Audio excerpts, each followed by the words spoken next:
Hello, everyone, and welcome to Frederickson and Byron and this program on global foreign manufacturing and supply chain management. My name is Richard Weiner. I'm the chair of our international department here at Frederickson and Byron. And I do a lot of work with companies that have foreign manufacturing and supply chain issues. We've got a great presentation for you today, good group of panelists. I'll let them introduce themselves, but just very briefly. We have Bob Oberlies. He's going to be speaking on foreign manufacturing in Asia with particular emphasis on China. Then to his right, we have Pat Kelly, who's going to be speaking on foreign manufacturing in Latin America with particular emphasis on Brazil. And over at the end, to Pat's right, we have Luis Reséndiz, who's going to be speaking on foreign manufacturing in Mexico. But before we begin, I'd like to ask J.B. Scherpeltz to come up and say a few words on behalf of one of our sponsors today, Global Minnesota. Thanks, Rich. Appreciate it. Absolutely. Good morning. I promised I'd be brief. So I just wanted to introduce myself. My name is J.B. Scherpeltz, and I serve as the Corporate Relations Officer for Global Minnesota. We are one of the co-sponsors of today's event, so thank you. I know several of you are corporate members of ours, so thank you for your continued support.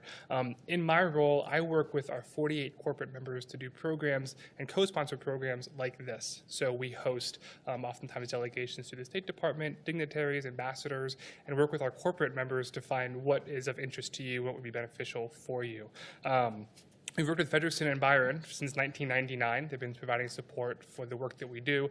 Pat, thank you for serving on our board. We appreciate that very much. And we have a whole host of upcoming events this spring, one of which will be back here on February 23rd with Michael Shifter, who's the president of the Inter-American Dialogue. So if you do any work in the Western Hemisphere, he is basically an expert on that region. And we'll be doing a corporate conversation, a briefing on that topic. We are a nonprofit, nonpartisan organization that does global educational events here in the Twin Cities. If you have any questions, you want to talk more about Global Minnesota, find me afterwards. I'll be here. Thank you, and enjoy the presentation. Thanks, Rich. Sure. Thanks, JP. And without any further ado, let's start with Bob. All right. Thanks, Rich.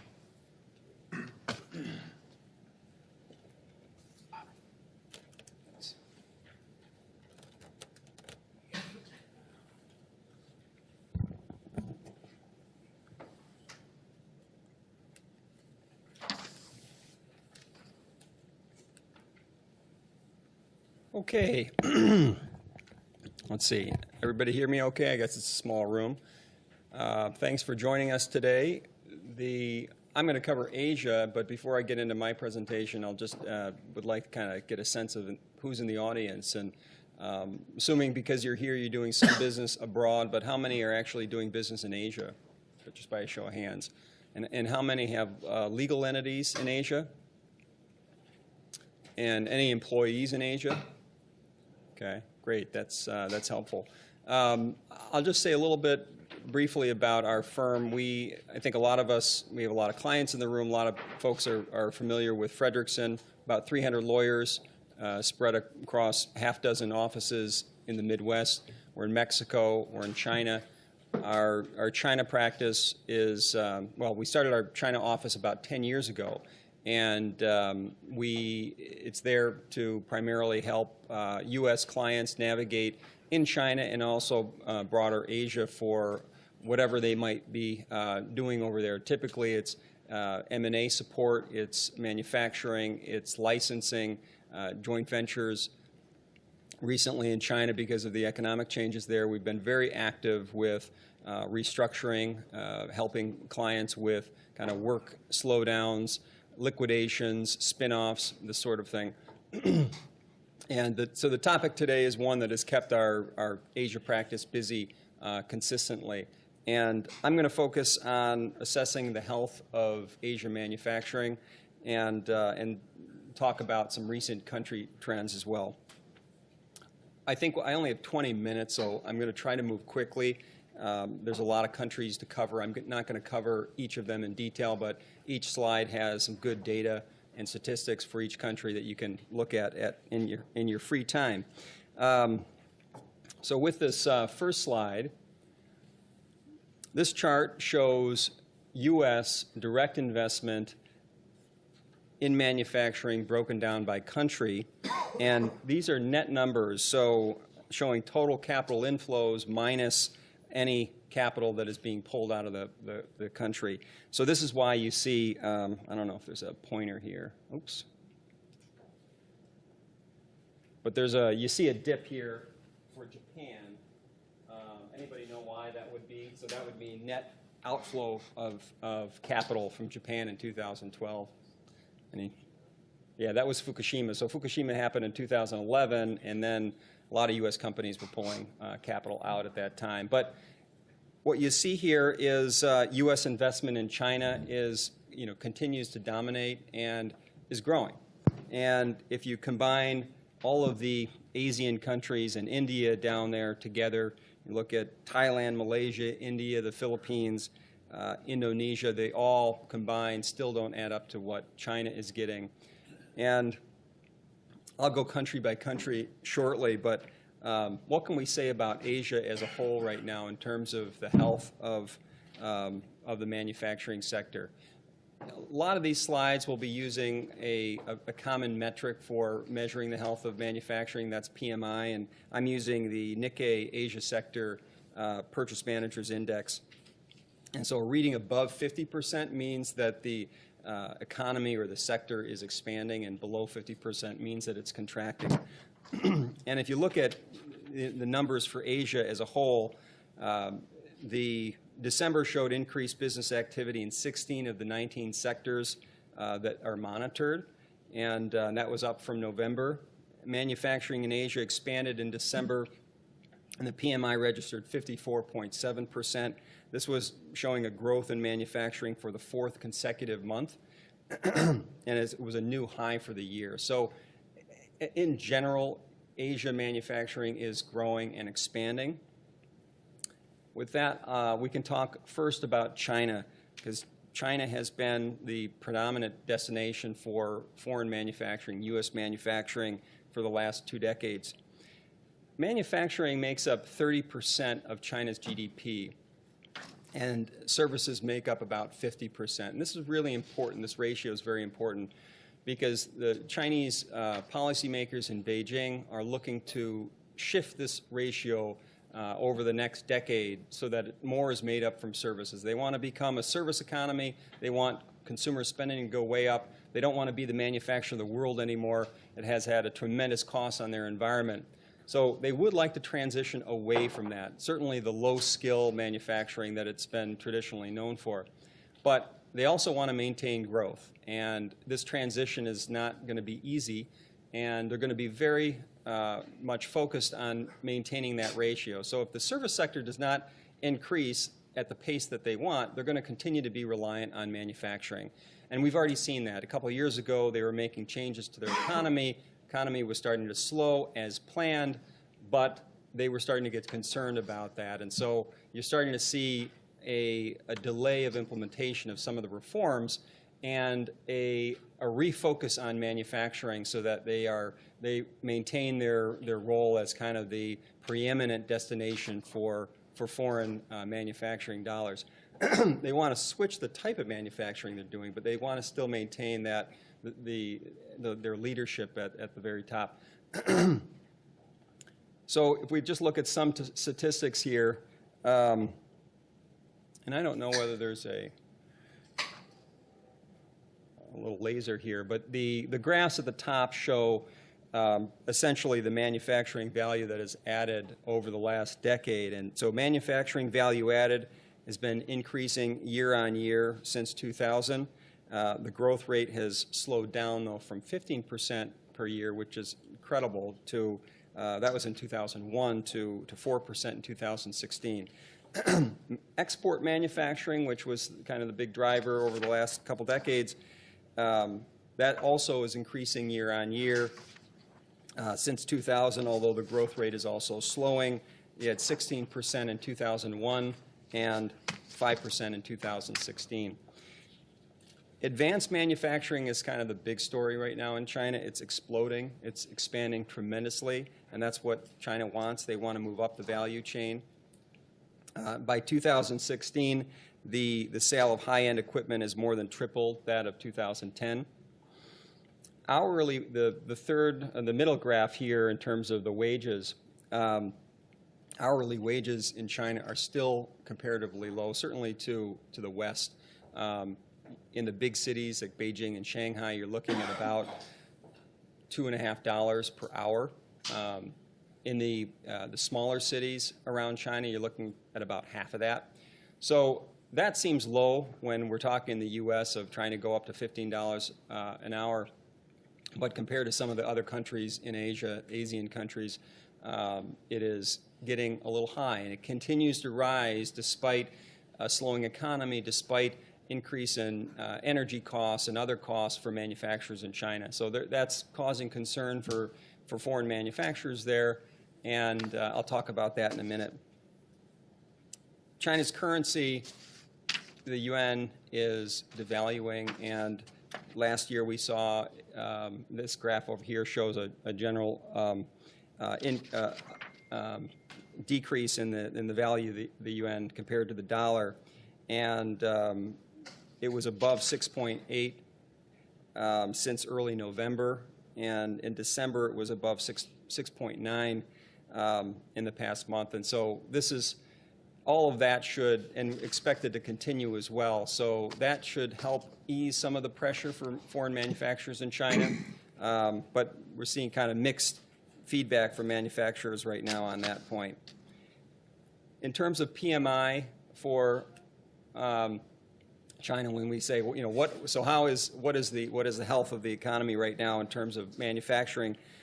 And again, anything above 50% shows that it's expanding, and anything below shows that it's contracting. China's PMI picked up from 50.9 in November to 51.9 at the end of 2006. And that latest reading was the fastest rate of improvement in the health of the sector since January 2013. Growth of production output accelerated to a 71-month high.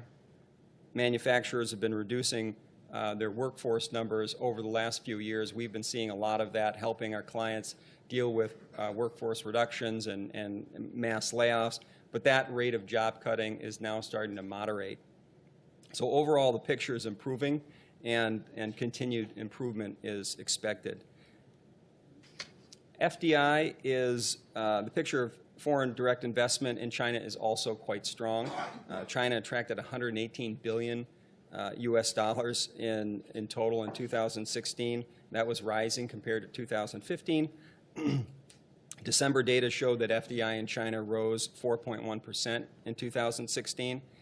So I mentioned this earlier, Beijing policymakers are trying to make sure that they maintain competitiveness and they're attractive as the kind of preeminent destination for FDI money and manufacturing money. And they've, in the past year, they've enacted a significant number of reforms meant to make it a little bit easier for foreign manufacturers and foreign companies to do business.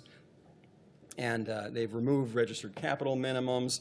They've allowed foreign companies to list on the Chinese exchanges. They're removing certain red tape to when you set up your companies. Before you had to go through a government approval process. Now it's just a notice. If you have to make significant corporate changes, again, that's just a notice to government officials rather than an approval process. Despite all of this, there are grumblings that things are getting less and less competitive in China, that there's labor shortages in the kind of hot markets. The cost of energy is increasing. Standard Charter produces a survey each year of manufacturers in the Pearl River Delta region, and that's Guangzhou and Shenzhen and a half dozen other cities in southern China that has been kind of most economically dynamic since the country opened up in 1979. And they survey about 300 manufacturers there, and the results are pretty interesting. Their most recent survey showed that manufacturers expect labor shortage issues to be as tough as last year, despite the slowing economy. Wages are expected to continue to rise, despite higher costs and weaker orders and narrowing margins. The majority, though, acknowledge that productivity gains in this region are outpacing the increase in labor rate. So, yes, you have to pay your workers more, but they're getting more productive. And that's a really important point, because when you look at Vietnam and Malaysia and the ASEAN countries, yes, the wages are a lot lower, but the workforce is substantially less productive than what you see currently in China.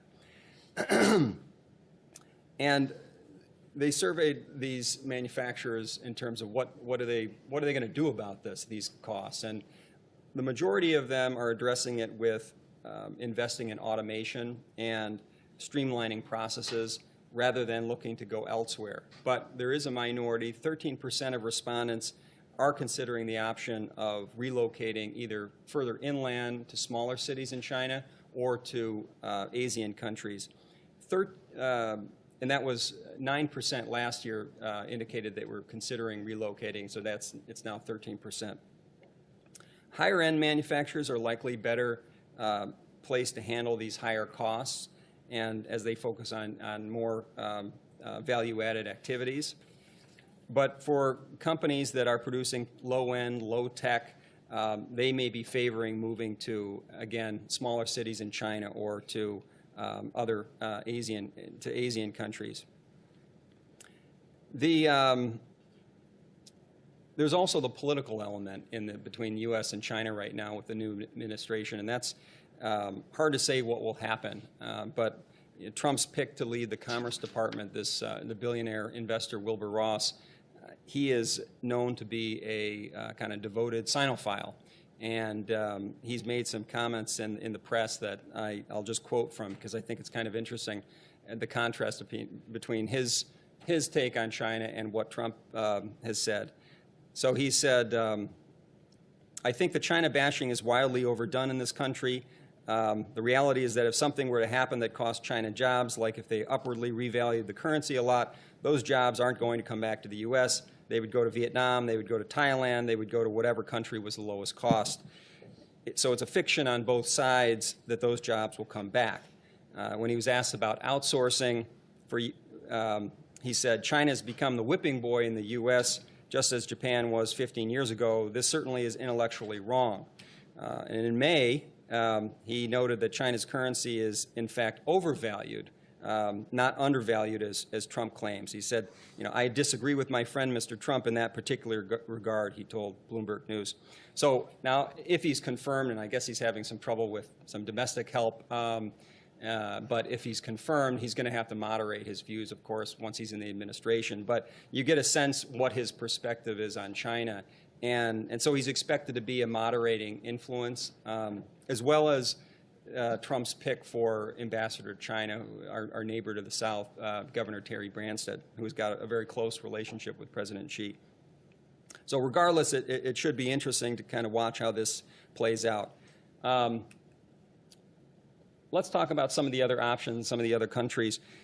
India is one that in the last sort of 10 years of kind of my practice experience, been seeing a lot more clients saying, "Hey, we got facilities in India. We need help there." And China's not the only story, and so we do a lot of M&A, and we see India acquisitions coming up all the time now. They have a new pro-business Prime Minister, Narendra Modi. He came into office 2.5 years ago, and he is, many think that he's doing a really good job, and things are heading in the right direction. FDI numbers are up. The mood on India is significantly improved. I think geopolitically, there's no question that India has assumed greater importance. Industrial production is at a 4-year high, and that just came out last week. But challenges definitely remain in India. The main issue that's dogged India over time is that it's a really complex operating environment. It's a mistake to think of India as one operating environment. It's better to think of it like the European Union, kind of a federation of states.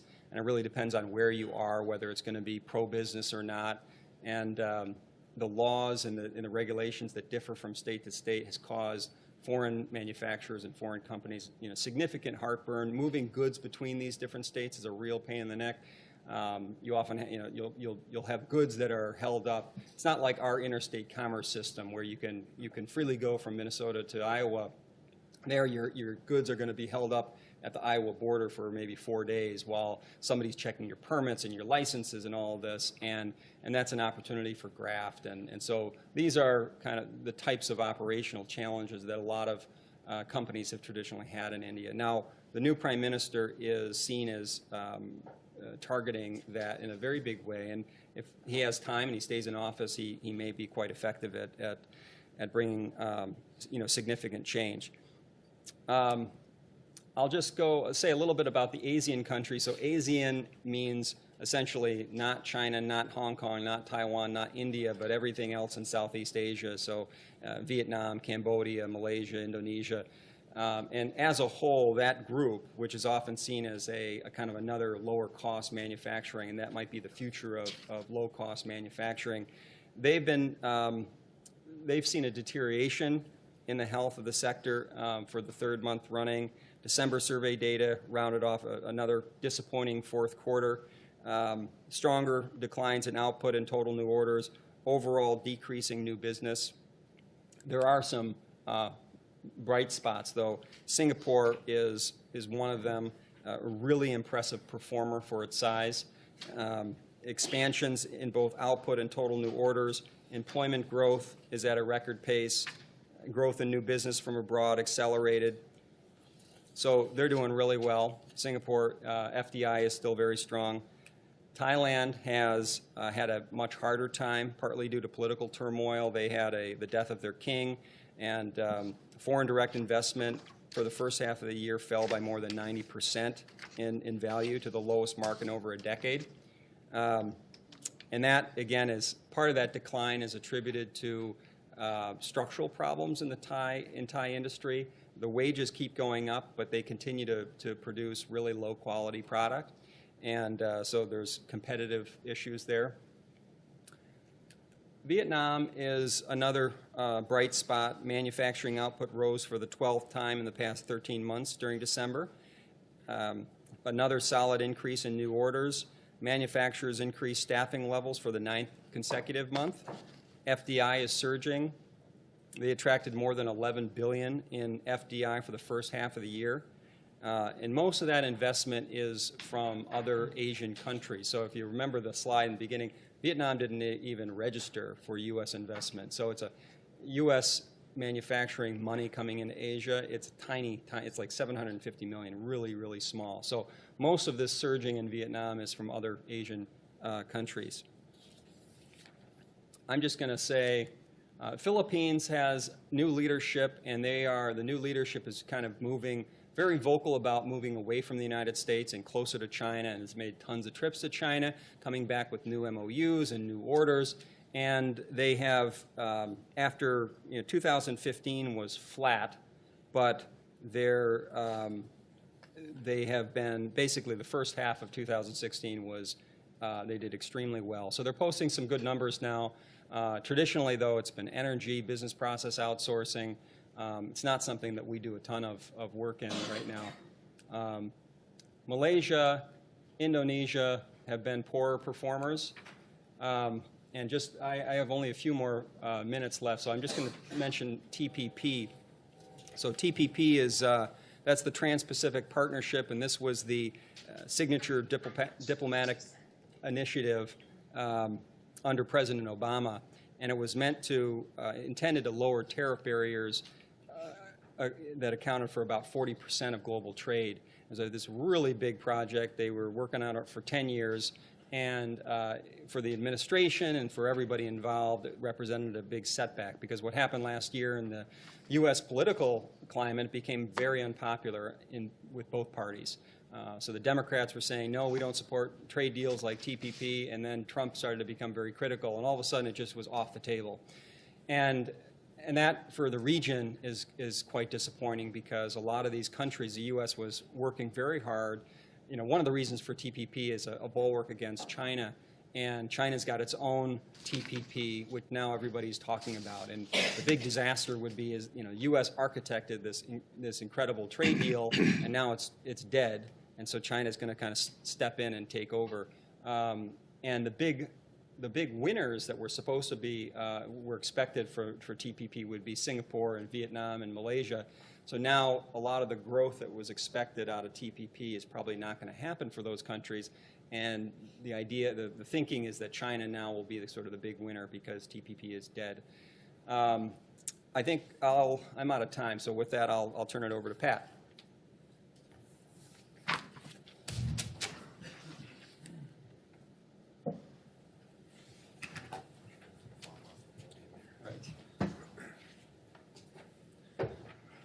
Thank you, Bob. I focus my practice primarily on Latin America. And so Luis and I work together with our office in Monterrey, Mexico, and representing our clients throughout Latin America. From my perspective, that practice also necessarily encompasses Canada because of NAFTA. And NAFTA is, of course, a big part of what we do because of the flow of goods throughout North America from Canada, the U.S., and Mexico. Throughout my career, I've seen the diversification of manufacturing and the supply chain, and there's been more of a relocation of manufacturing in different parts of the world, not only based on wages, but based on tax incentives and just location. As you know, we are coming into a new administration. There's a lot of question marks. We haven't focused a lot on that because nobody really knows. There's a lot of things that are being talked about, and as we're going through the hearings on cabinet appointments, we're not sure that where some of the cabinet members stand versus the president's policies, discussed during the campaign, or where Congress is going to end up. But if Trump's plan does go through with respect to corporate tax rates, and we have a drop to 15%, and we get a tax holiday for money being held offshore, and we have some changing in capital gains and things of that sort, there could be a lot of adjustments made in the system based on that. I just got back from Mexico, and there was a lot of conversation happening in Mexico with regard to how Trump's policies are going to impact manufacturing there, and Luis will probably talk a little bit about that. But that's not only Mexico; it's all over. So there's some real question marks, and we'll keep watching it, and we'll probably have an update on this seminar at some point down the road as we see these policies come into place. So I'm going to talk about Canada, Brazil, the Dominican Republic, and then Luis is going to talk about Mexico. We've talked about the PMI Index, and what that is the Purchase Manager Index. It's an index that looks at new orders, inventory levels, production, supplier deliveries, and the employment environment. If we were to rank these countries by the PMI Index, and all of these countries are showing actual positive growth in the PMI Index, they would be ranked Canada, it would be Mexico, Canada, Brazil, and the Dominican Republic. And the Dominican Republic would be last only because it's the smallest, but there are some real advantages that you can find in the Dominican Republic that I want to talk about, and that's why I've included it in our discussion. This is a list of a more comprehensive list of global manufacturing competitiveness, with the left column being the 2016 numbers and the right column being anticipated 2020 numbers. And it's kind of interesting to me that China's first, of course, right now, but in 2020 they're anticipating that the United States will move into first place. You'll see that Canada is number 9. Going forward, Canada drops a spot. Brazil is way down at 29, and I think they go up a couple of spots to 23. So there is some excuse me, some movement in these numbers. So Canada. Canada is kind of an easy location for a lot of our clients because there's so much in common with the United States. It's geographically beneficial, language-wise. There's common language other than Quebec, and in Quebec, of course, we have dual language requirements. They have 5 key manufacturing sectors: industrial machinery, electronics, motor vehicles, aircraft, and consumer goods. Competitively, they're ranked 9th in the world in terms of manufacturing competitiveness. Their labor costs, all inclusive, are about $30.95 per hour, which is a little bit higher than the other countries that we're talking about, with Dominican Republic probably being the lowest. The Purchase Manager Index for Canada is about 51.8. That's showing an upward trend. So they've had some good numbers for that.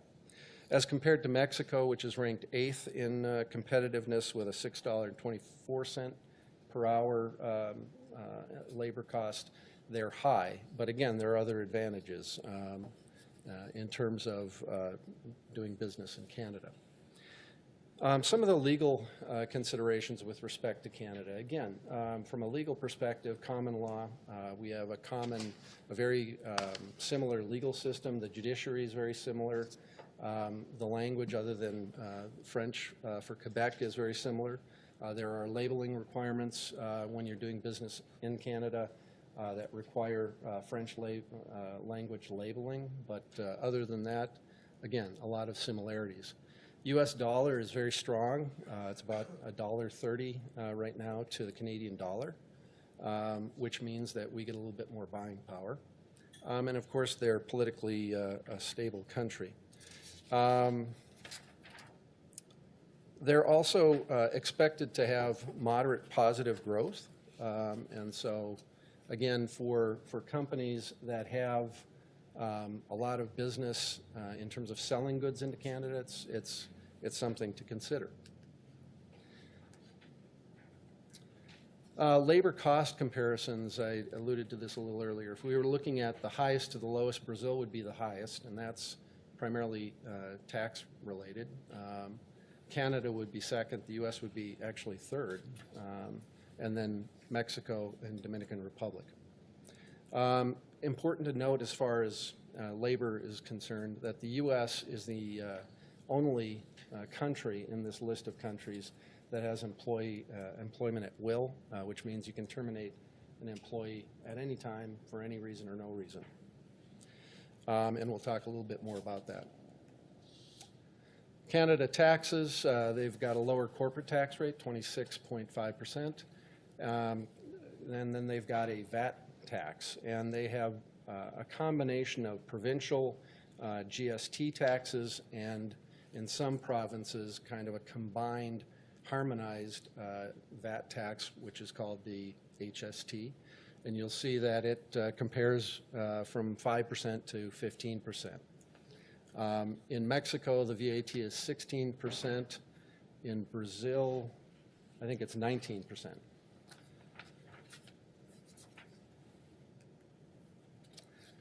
So Brazil.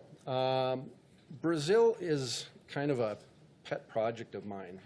I've been saying for years that Brazil is going to explode in a positive way, I hope. But it, after 2008, we were seeing a lot of interest in Brazil. We were seeing a lot of activity. A lot of clients were coming in and saying, we really need to expand into South America. What about Brazil? And I was saying, things are looking positive. The government's looking a little bit better. There seems to be some more discussion about lowering tariffs. There's a lot of positive things going on. Ford made some major investments in Brazil, and a lot of suppliers were following. And then we had issues with Vale, their big mining company, with Petrobras, their big petroleum company, lots of corruption issues. We had Dilma getting impeached. So I don't know what else to tell you about Brazil except that it is the the 100-pound, or the 500-pound gorilla in Latin America. You can't ignore that market. So it's the largest economy in Latin America, 8th largest economy in the world, 5th largest country, 6th largest population, which actually now it's about 210 million. You've got access to Mercosur. I know that some of you are doing business here in Brazil, and Mercosur is not the easiest trade bloc to get around in, but it does give you access to a much larger population, and there are some benefits to that if you can manage the other issues with getting into Brazil. It's ranked 29th in manufacturing competitiveness. Brazil is still, it's got a huge number of engineers. It's got very good plants, but it's still struggling with getting in know-how because it's very difficult to import into Brazil. And so, again, people are still kind of holding back. Their top trading partners for exports are China, US, and Argentina. Argentina, of course, because of Mercosur. They're currently in recession, negative growth at 11.9% unemployment. Still corruption issues, as kind of borne out by the fact that there's a lot of corruption trials going on right now. The positive thing about that, though, is that those trials are going on. And in the past, those trials weren't going on. You would see more of a money grab, and then people would leave office, and they would still be standing behind the current politicians, and there'd be this big corruption issue that was still there. At least now we're seeing some attention being paid to it, and that should give you some reason for hope that things will get better. The World Bank Ease of Doing Business ranking is 116. That's down, and that's probably, again, due to a lot of the issues with corruption, et cetera. Important legal considerations: they are not a common law system. It's a civil law system, which means that there is much less impact on case law, and you are looking primarily at the statutes and the codes to determine the legal basis for doing business there. Of course, they're a Portuguese-speaking country. You can have private agreements in English, but if you have agreements that need to be litigated or filed with the registries, they do need to be in Portuguese. Some of the other positives, one of the big positives for us is that we no longer have to go to the Brazilian consulate to get documents consularized. So when we're sending executives down to the plants down there, they need to have a power of attorney in order to operate. In Brazil, there's no concept of being an officer grants you the right to bind the company. You have to have a power of attorney. That is the same in the Dominican Republic and in Mexico. And in the past, we would have to go to the Brazilian consulate in Chicago, get those documents authenticated. We'd have to get them apostilled, get them authenticated, and then send them down to get registered. We can now cut out that step of having to go to the consulate, and it saves a week to 2 weeks, depending upon how busy they are. Brazil has a lot of good trade agreements. They're a member of the WTO. Of course, they have Mercosur. Venezuela's kind of been getting a little bit of a black eye with Mercosur just because of its policies, so they've been suspended from Mercosur. They are looking at other free trade agreements. We've been talking with Brazil about a free trade agreement with the U.S. If we could get that accomplished, manufacturing in Brazil would be a lot better because then we'd have a pathway to go from Canada to the United States to Mexico to Brazil, and then take advantage of Mercosur. And with that and CAFTA, we'd pretty much have the north to south covered. Foreign investment tariffs range from it depends on what numbers you look at for tariffs in Brazil, but they're high. They're very high, and that's why manufacturing in Brazil makes sense. If you're going to tap that market, importing your products into Brazil is very difficult. There are very high tariffs and very high taxes. So If you can get in and get manufacturing, you can tap the market more easily, and you're on a level playing field. Brazil does have very high taxes, but once you're in Brazil, everybody has very high taxes. So it makes it easier for you to build your products there and to sell your products there. Manaus. Manaus is an area in the Amazon where they have a free trade zone. And manufacturing initially, and I guess I would say historically, focused in that area because of all of the benefits to being there. There was income tax reduction, 75%. Export taxes were reduced or eliminated. Import taxes were reduced or eliminated. And then there were also some exemptions from the various taxes on employee wages, et cetera.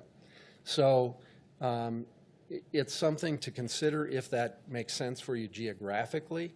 There are a lot of companies that are doing business in that area, and of course, once you export out of the free trade zone, then you're paying, if it's a tariffed good, then you're paying tariffs. But it's something to look at. I wanted to kind of line up all of the different taxes, but I'm not going to go into them in detail. But these are, again, some more of the exemptions. And the fact that I've got 6 or 7 exemptions up there means that there are 6 or 7 taxes. So it kind of gives you an idea, if you're not familiar with Brazil, just what you're looking at in terms of taxes. Termination with cause. Again, Brazil and Dominican Republic are not like the United States in terms of labor. Wages are lower, social benefits are higher, and it's harder to terminate a relationship without paying severance. Severance is statutory, and so if you look at Brazil, you must give at least 30 days advance notice. If you change the terms of employment negatively to an employee in either Brazil or the Dominican Republic, it can be a constructive termination and give rise to, again, severance payments. If you terminate someone, you have to pay termination plus accrued vacation, and then they also have a 13th month salary, as does Brazil and does the Dominican Republic. And what that typically is an extra paycheck. It can be in Brazil, in Mexico, it's a 15-day minimum. Brazil and Dominican Republic have the same thing. If you terminate in Brazil, they handle it a little bit differently in terms of how you pay out the severance. In most places, it's not really called a Social Security fund. It's just a straight portion of your salary. But as you can see, there is a severance based on the Social Security benefits in Brazil. Taxes, important to know that there's no double taxation treaty. The corporate rate is 34%, very close to the U.S. rate. There's also, again, taxes is a topic that could take up the whole hour, so I won't go into that a lot. One important positive here is that dividends or profits paid to non-residents are not subject to withholding, and so for taking profits out of Brazil, that's a plus. I'm running short on time, so I'm going to skip through this. VAT, there's different layers of VAT in Brazil, but it's typically about 19%. Again, I have clients coming in pretty constantly asking about Brazil. I've done several deals in Brazil this year where my clients have either been buying into joint ventures with the idea of manufacturing in Brazil, or where my clients are manufacturing already and they're expanding. So there's some pluses and minuses with Brazil. It's not an easy place to do business, but it is a big market, and it is an access point for South America. The reason that I brought Dominican Republic into this, and I'll talk about it very quickly, is because I've got a client who's been doing business in the DR. And if you're looking at a manufacturing center, there are free trade zones in the Dominican Republic that are very, they look very good to us. It's a very small economy. It's the 88th in the world, population of 10 million. So in terms of the other countries we're talking about, it's tiny. But it's kind of the way Mexico was, 25, 30 years ago. Many companies are going in, setting up in the free trade zones, getting their permits, manufacturing there, and then exporting everything out. It's a 2-hour flight from Miami. I've got a client that is set up in several zones there. They have 2,000 employees. They're manufacturing everything from medical products to sewn goods. And the benefit of being in the free trade zone is that they are not paying income tax. They are not paying taxes on the employee wages. And they are, the companies that are doing business in those free trade zones are by and large expanding.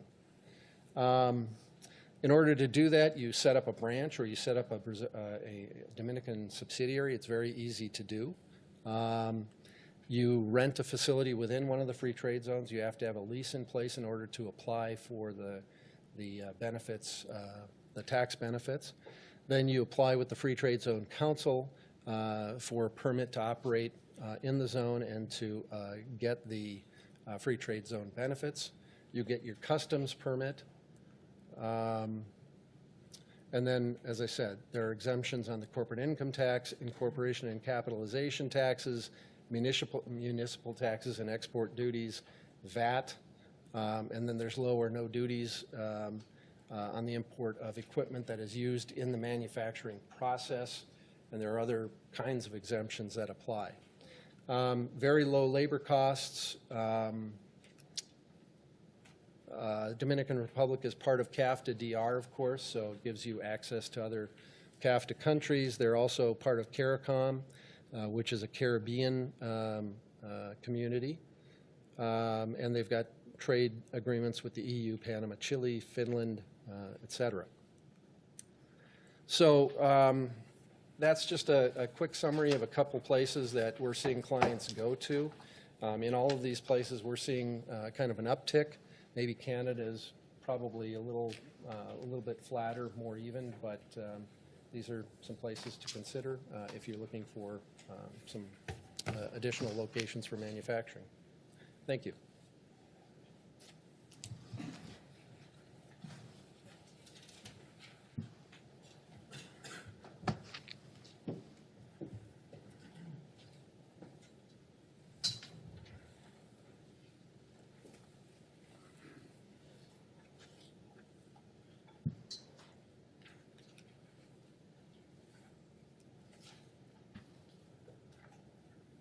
Okay, so what do I do?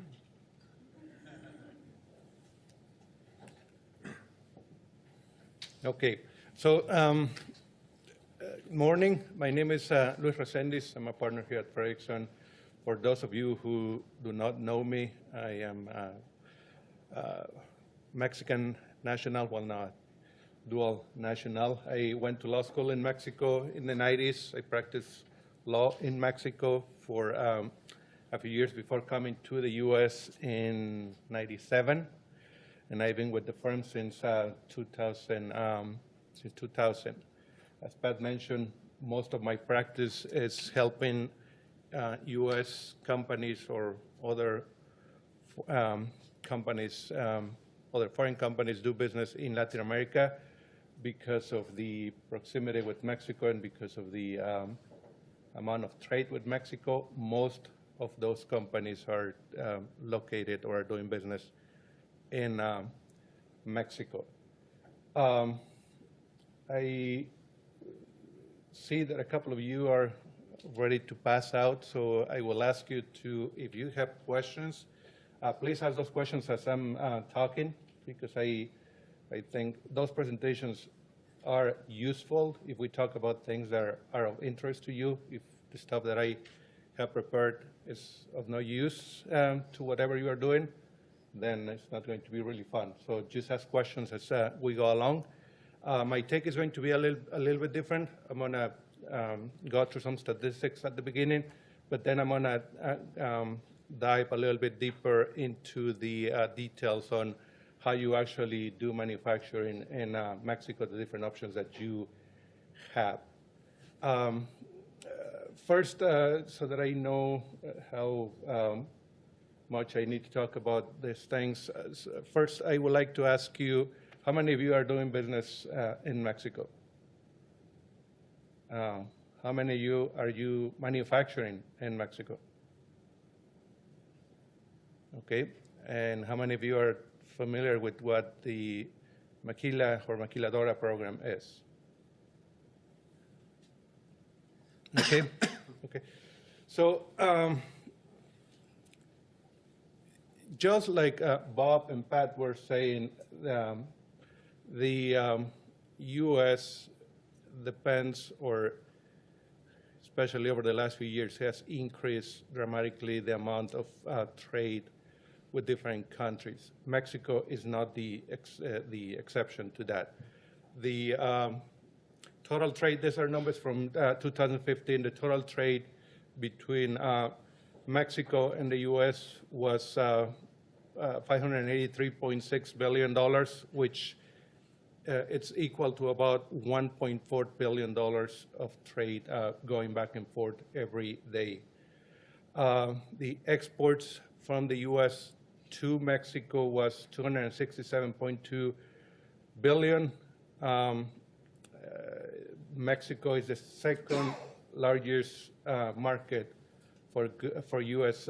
goods. So China, if we put China into the equation, China is obviously the second biggest trading partner in total numbers, but for the export of U.S. goods, Mexico is only second to Canada. The foreign investment coming from the U.S. to Mexico has kept on increasing yearly. In 2014, it totaled $107.8 billion.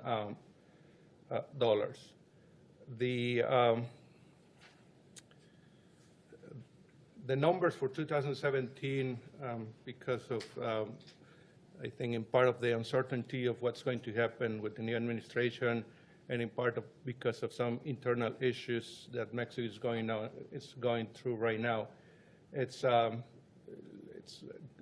expected to decrease between 20 and 25%, the foreign direct investment in 2017 compared to 2016.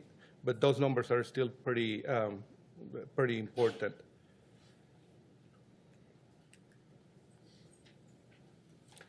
So reasons to manufacture, why you will manufacture in Mexico. I guess it boils down to two things. You're manufacturing in a different country because either you have customers in that country, or because it's cheaper for you to manufacture your goods and bring them back to the U.S., manufacture your goods in that country and bring them back to the U.S. Mexico has plenty of reasons for both. So Mexico has high labor productivity. If you look at the different indexes that are out there, the labor productivity, the output by a Mexican employee, it's very close. It's almost the same as the productivity of U.S. employees. So that makes, which is not very common when you go to countries that are manufacturing heavy. So Mexico, it's again, has a very good workforce. Salaries, this is something that has been talked about for forever. Salaries in Mexico, integrated salary for a typical employee, assembly employee, is between $2 and $220 an hour. And this is an integrated, fully integrated salary, accounting for benefits and the rest. So it's highly competitive because of that. Mexico has a highly integrated supply chain. Mexico and the U.S., the relationship is not only now of two countries sending products to each other. It's now a relationship of two countries taking advantages of the strengths that each one of them has to assemble, to manufacture products on a more cost-efficient way. You have a bunch of clusters in Mexico, in different parts of Mexico, that you can find different suppliers for whatever you are manufacturing, and that makes things, again, very efficient.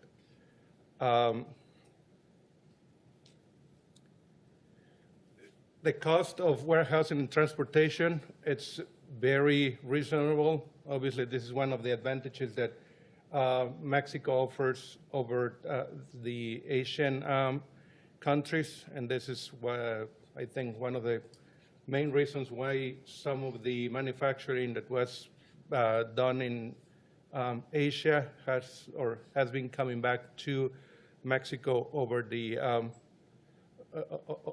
last few years. Mexico has an extensive network of free trade agreements. As of last count, Mexico had 44 free trade agreements. These are very important because of something that Pat was alluding. So if you are trying to get into multiple markets, being able to claim that your product qualifies as made in Mexico, Mexico origin, that might permit your company to send those products with either no tariffs or with preferential tariffs on, again, to multiple countries because of that network of free trade agreements that Mexico has. Perhaps as important as any other is Mexico's extensive experience on being a manufacturing hub. NAFTA, obviously, we all know, has been in existence for 23 years, but the manufacturing industry really started developing in Mexico in the 60s. So we're talking about 40 plus years of the Mexican government and the Mexican manufacturing industry having been doing this. This translates into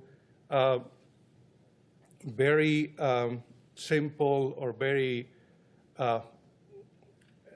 it's very simple crossing back and forth of products. It's, you will find competent brokers, you will find competent service providers for basically everything that will know how to move your products back and forth very easily.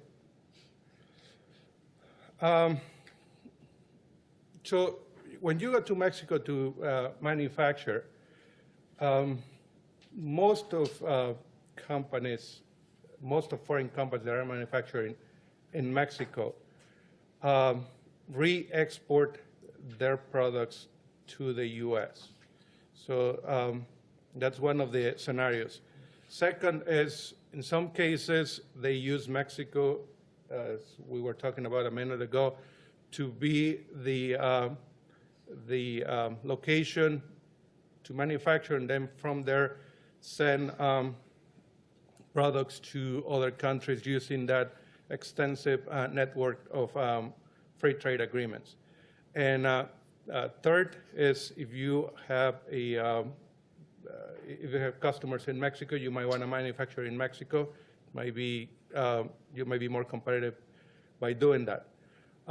Wanted to bring this up because depending on what you are doing, there are different ways that you can actually manufacture in Mexico, and it will depend in large part on what are you going to do with your product after you have it manufactured in Mexico. The more typical forms of manufacturing in Mexico, it's through maquiladora or through now called an IMEX. Second, it's through a shelter arrangement with somebody else who has a maquiladora. And the third will be contract manufacturing, and contract manufacturing can be with your own Mexican sub, or it can be done by just subcontracting with a third party. Very simply put, a maquiladora is an arrangement by which a foreign entity is going to be sending machinery, equipment, and raw materials to Mexico to get products manufactured in Mexico. I think most of you will know that if you have a maquila, you have to have a Mexican entity. Your maquiladora, the company doing the manufacturing in Mexico, has to be a Mexican entity. That's the entity that will get the permit, the program, to qualify as a maquiladora and to get the benefits of this program. And we'll go over those benefits in a minute. For those of you that have been doing business in Mexico or have heard anything about manufacturing in Mexico, everybody talks about maquiladoras, but a maquiladora is not always appropriate. Maquiladora, as we will see in a minute, you have to comply with a number of requirements, which might make the process expensive. So if you are just going to have a small operation, or if a good portion of your product is not going to come back to the U.S., but rather go to a different place, maquiladora might not be appropriate for you. On the other hand, if you are going to be sending everything back to the U.S., and unless it's a very small production, then the maquiladora most likely will be the right way for you to structure your manufacturing in Mexico. The main benefits of the maquiladora will allow you to move merchandise back and forth between Mexico and the U.S. Hopefully on a temporary basis, and hopefully free of having to pay VAT or excise taxes. And I say hopefully because with the reforms in 2015, it's not automatic. Before the reforms, every maquiladora was allowed to import and export without having to pay VAT and excise taxes. Now, if you want to do that, you have to get what is called a VAT certification, which is basically submitting more paperwork for the Mexican government to verify that you are complying with a number of requirements, mostly related to the controls that you have on the items that you are sending to Mexico to make sure that they are shipped back, or they at some point pay the necessary taxes. The other big benefit is on the income tax side. On the one hand, if you just go to Mexico from a Mexican entity and start manufacturing in Mexico, that's going to create you a permanent establishment. If you have a maquiladora, if you have an IMEX program and you comply with certain requirements, by law, that will be exempt from the definition of a permanent establishment. You will not have a permanent establishment. You have the ability to try to lower your taxes, and that's because maquiladoras have the ability to use different methodologies to calculate the taxes that are owed in Mexico, and that gives you some flexibility to determine what is better for you so that you can lower the taxes that are paid in Mexico. With their tax reforms, there are now very stringent requirements to be able to qualify for this particular set of benefits, for the income taxes related benefits. And those include now maquiladoras to qualify for this must be true maquiladoras in the sense that they are shipping things in, but they are shipping everything out after the manufacturing is done. Nothing should remain in Mexico. Second, all of the income earned by the Mexican entity should be related to the manufacturing activities, so no sales, no services, no anything else. The manufacturing must be done using equipment, machine and equipment provided by the foreign entity.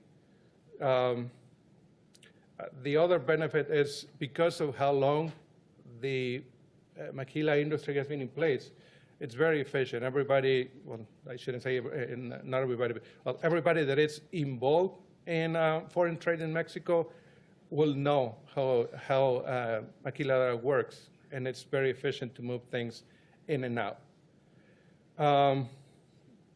As I was saying earlier, this is not for everybody because it has, it's very heavy on requirements. You have to obtain multiple programs. You have to maintain those programs. You must comply with very stringent inventory control systems, again, to verify what happened with anything that you brought into Mexico under a temporary basis. Now, there are restrictions on the sales in Mexico. You have multiple reporting obligations, and all of this adds to its, it can be costly to set up and to maintain a maquiladora in Mexico. Another option for you to manufacture is using a shelter, and a shelter is nothing else than there are companies that had come to Mexico to set up as maquilas, and what they do is they offer the services to other foreign entities that want to manufacture in Mexico but do not want to set up their own operation. So they operate under the umbrella of these other maquiladora companies. When is it appropriate? This is something that we have seen work fine for smaller operations. So if you're going to be manufacturing only a limited amount of products, this may be a good arrangement. The other is this may be a good way to get into the market. However, this arrangement has different limitations. There is a 4-year limit. You can only avail yourself of these benefits for 4 years. You can increase that by complying with a number of requirements which are difficult to comply with. So you should be thinking about a 4-year limit. Tax benefits are not the same, and this is costly. The shelter company is going to make a profit on this, and depending on who you go to, it might be expensive. I think we are almost out of time. I just want to mention this quickly. So after the tax reform in 2015, some of the maquilas took a second look at this, because if you were selling within Mexico, the traditional maquila arrangement doesn't work anymore. So some of our clients switch to contract manufacturing, but most of them still operating within the IMEX. So they have the benefits of being able to bring things into Mexico on a temporary basis without paying VAT if they have a VAT certification. And they have the ability to continue selling in Mexico, but you have to be careful, because once you do that, you do not qualify for the permanent establishment protection, so you have to you have to be very careful so that your activities in Mexico do not subject your U.S. Company to permanent establishment in Mexico, and they don't have the tax benefits that the traditional maquilas do. I think that's all the time that I have, so again, feel free to ask any questions. Thank you, Bob, Pat, and Luis. Well, that concludes our formal presentations, so I think we have some time for questions and answers. So if you have any questions, or any answers for that matter, but if you have any questions, now's probably a good time to ask them. Anybody with any questions? Yes, Your I'm Honor. just going to make sure that it's recorded. If I Yes, we're recording this for future presentations on the internet. How is the expansion of the Panama Canal affecting some of the countries' outlook for exports and imports? I can address that a little bit. One of my clients is a shipping company. They do worldwide cargo transport. And there are a couple of things that are changing in terms of logistics that are affecting the U.S. One is Cuba and the Mariel port. That's expected to increase transshipments, where ships will come in and split up cargoes, and some of it will go to the U.S. and some of it will go elsewhere. The Panama expansion has made getting through the canal faster. It's supposed to be more efficient, so increased speed, of course, means less money. And so that gives manufacturers some options. One of the things that I always talk about is during my career, I saw manufacturing go from the U.S. To Mexico, then kind of go to China.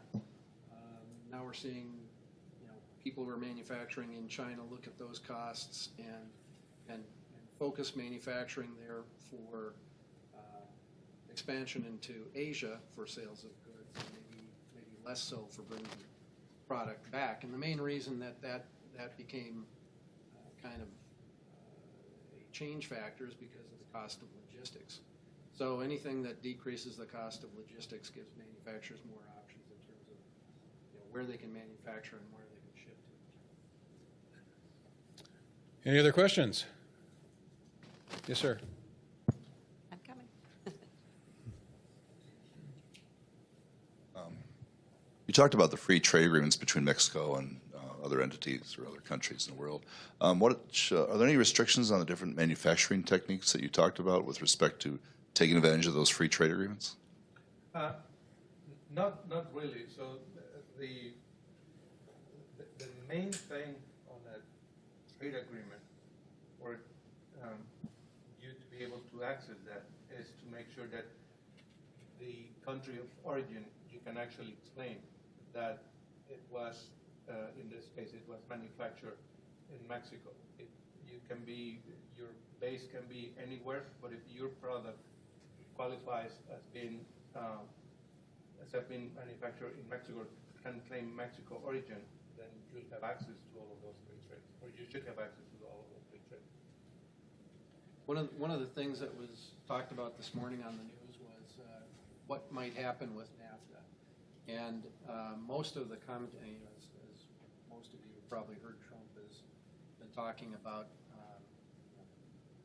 I think at first terminating NAFTA, and then revamping NAFTA, and now we've got people again from the cabinet and from Congress who are saying, hold on, we're not going to cancel NAFTA. But we do want to look at, the fact that it doesn't include, NAFTA is a tariff-based agreement. The whole idea about entering into NAFTA was to allow countries to ship across borders without having high tariffs. One of the things that Luis talked about with the Maquila program is that Mexico back in the 60s took it upon themselves to substantially drop tariffs. So even before NAFTA, tariffs in Mexico were very low. But one of the things that's not addressed in NAFTA is what happens with other kinds of non-tariff barriers. And one of the big impediments to doing business and manufacturing in some of these countries is the non-tariff barriers. And what are those? How long does it take you to get an import permit? How long does it take you to get an FDA equivalent permit for a medical device? And what's happened over the years is that some of the countries entered into these agreements and dropped their tariffs, but those other things were still there or became worse because they were still trying to protect their local industries. But in terms of taking advantage of these treaties, I can't see that NAFTA is really going to be changed all that much, because when you look at the supply chain between here, Canada here and Mexico, it is, I mean, it's a spider web, and if they were to mess with it too much, it would have very substantial impact on all of the economies, including ours. We'll see what happens, but hopefully that won't. Hopefully not.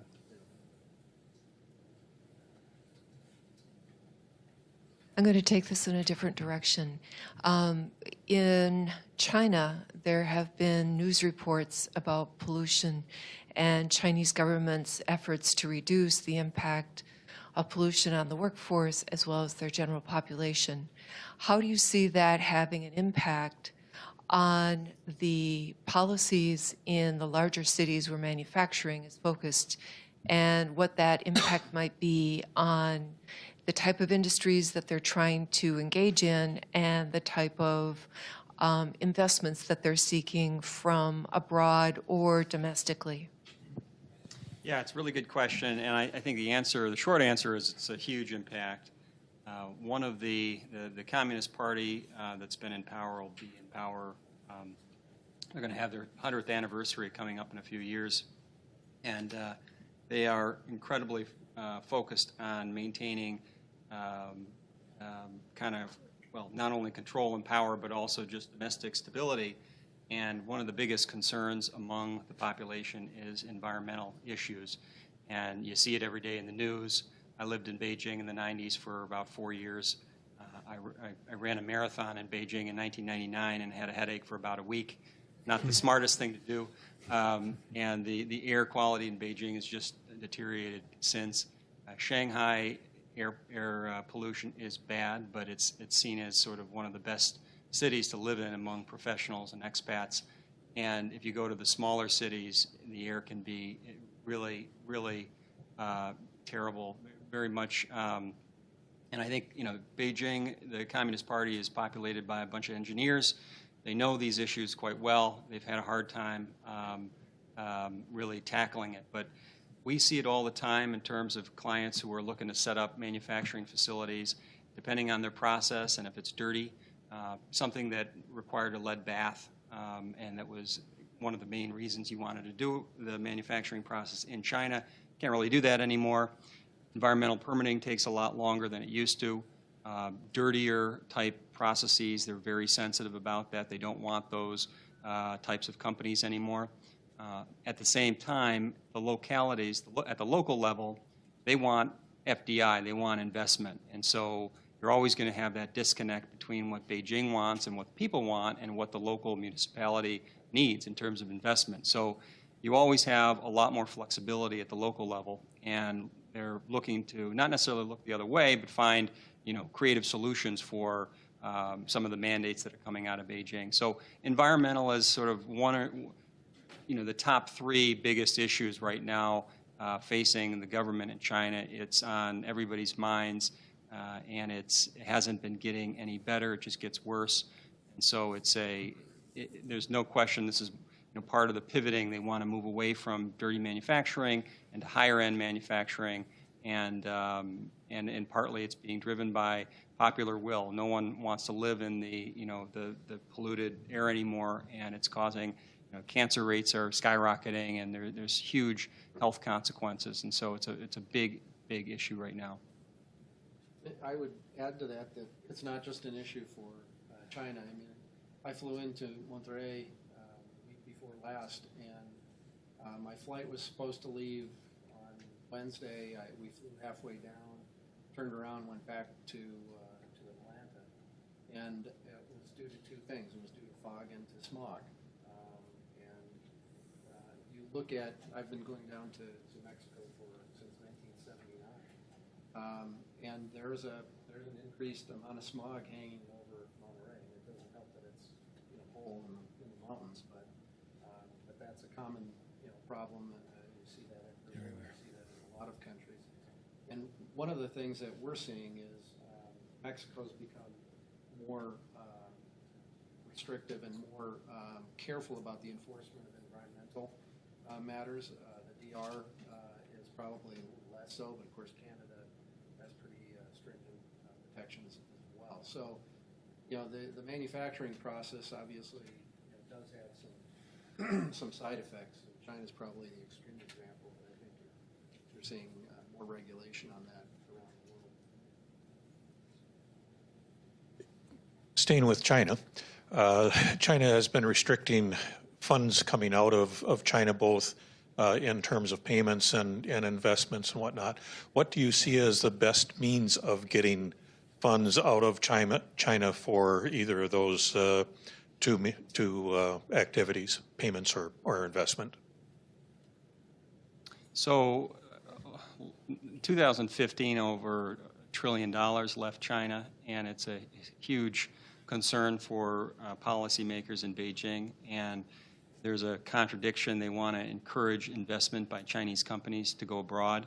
And the economy is slowing, and so part of for leading Chinese companies, they really want them to be able to go and compete abroad and make acquisitions. But they're also concerned about sort of illegitimate transactions where lots of those who have made tremendous fortunes over the last few decades now want to get their money out just to diversify. So, 2015, a huge outflow, in 2016, the same, and a lot of regulations have been coming out, making it a lot harder for mostly Chinese companies to get the money out. They're not as concerned about foreign companies. If you get questions from the banks, sometimes it takes a little bit longer, but by and large, our clients have not been really struggling to repatriate capital, dividends, these kinds of things. There are exceptions to that, but generally the target and the concern is not foreign companies. Any other questions? Well, please join me in thanking Pat, Luis, and Bob for a wonderful presentation this morning.